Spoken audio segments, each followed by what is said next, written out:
Hey, welcome to the next video here. Almost a month in, not quite, but getting close. And I just want to talk to you guys about, hey, how's your new year going? How are those goals going? Have you aligned to being the person that goes to the gym, eats better? Maybe, those dark areas of your mind or places that you wanted to improve on. How are you doing with your goals? We're about 30 days in here now, and my question for you, if you did new year, new you type of thing, how are you in alignment to that? So it's just not a fad. It's so easy to fall off so easily when we say we're gonna do something and then we hyper drive it and then just fizzle out after a week or two. So are you still going to the gym? Are you still eating better? Are you still working on maybe controlling your reaction or whatever it may be? So, all right, that's my little challenge for you right now. Thoughts to consider, right? If that bugs you that I asked you that, then you have to ask yourself, why does that bug you so much? Maybe he's onto something. Maybe there's some guilt-ridden stuff inside there that comes up, or some angst. And often we don't like something in somebody else that secretly we don't like in ourselves.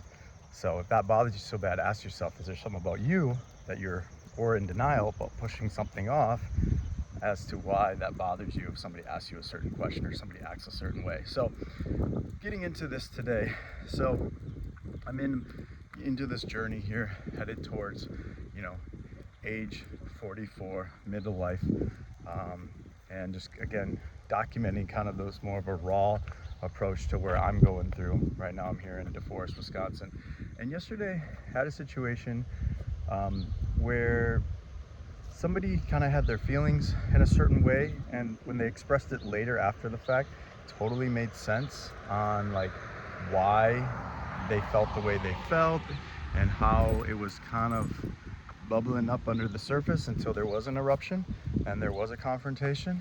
And I personally wasn't going to stand by and just watch that person yell at somebody else. I'm not going to say names, but it was a situation where I felt like I needed to come into the defense of somebody else.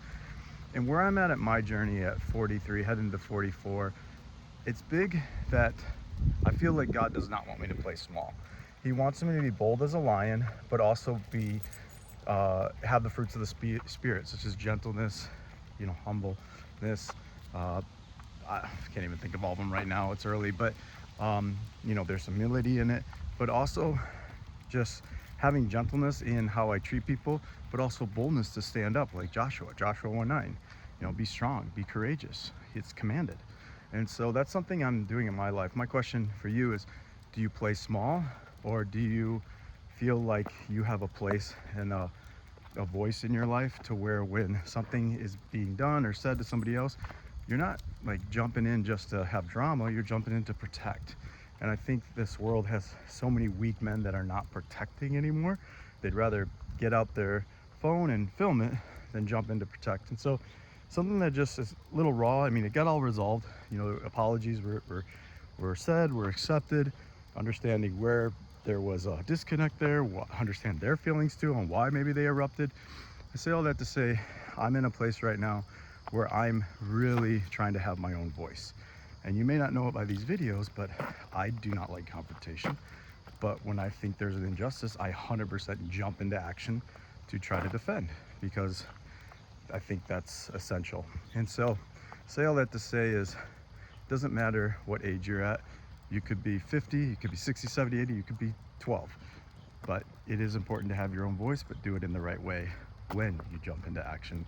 And you can be firm, direct, strong, yet gentle, and you don't have to raise your voice, but you stand firm.